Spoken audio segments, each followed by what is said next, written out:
आणि 15 जून दरम्यान दररोज भाग बदलत पाऊस पडणार आहे म्हणून हा अंदाज लक्षात येतो आहे. सर्व शेतकऱ्याला सांगू इच्छितो, ज्यांच्या शेतामध्ये एकच जर ओल असले तर तुम्ही पेरणी करायला हरकत नाही. पेरणी करण्यासाठी चांगलं पोषक वातावरण म्हणून हा अंदाज लक्षात घ्यायचा. आणि परत एक शेतकऱ्याला सांगतो की म्हणजे आता सध्या खंड वगैरे काही नाही, उगं घाबरू नका. काय होणार आहे, राज्यात पाऊस पडणार आहे 20-22 जूनपर्यंत पाऊस पडणार आहे. आज या तालुक्यात पडणार आहे, उद्या दुसऱ्या तालुक्यात पडणार आहे म्हणून हा अंदाज लक्षात घ्यायचा.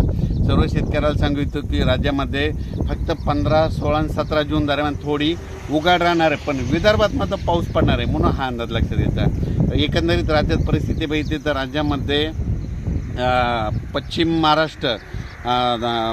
महाराष्ट्र, मराठवाडा आणि तसेच या भागामध्ये 12 जून, 13 जून, 14 जून, 15 जून दरम्यान ओढे नाले वाहतील तसं आणखीन एक पाऊस पडणार आहे. काही ठिकाणी वाहुणी पडणार आहे, मुसळधार, कुठं रिमझिम, कुठं पेंडवालता पाऊस पडणार आहे म्हणून हा अंदाज लक्षात घ्या. विदर्भातल्या सर्व शेतकऱ्यांसाठी आनंदाची बातमी.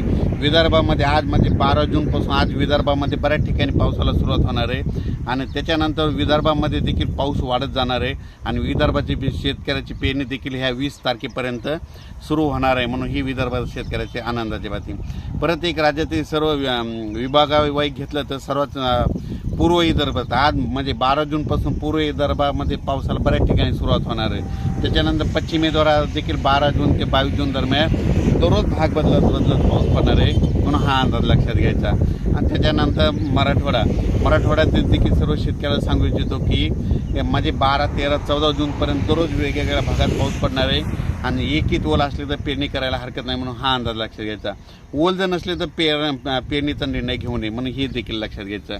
त्याच्यानंतर सांगायचं झालं तर सोलापूर, सातारा, सांगली, नगर, नाशिक, धुळे, जळगाव, त्याच्यात बुलढाणा, जालना, परभणी, अमरावती, अकोला, हिंगोली, वाशिम, नांदेड, लातूर, बीड या भागात देखील ह्या 3-4 दिवसामध्ये चांगला पाऊस पडणार आहे म्हणून हा अंदाज लक्षात घ्यायचा.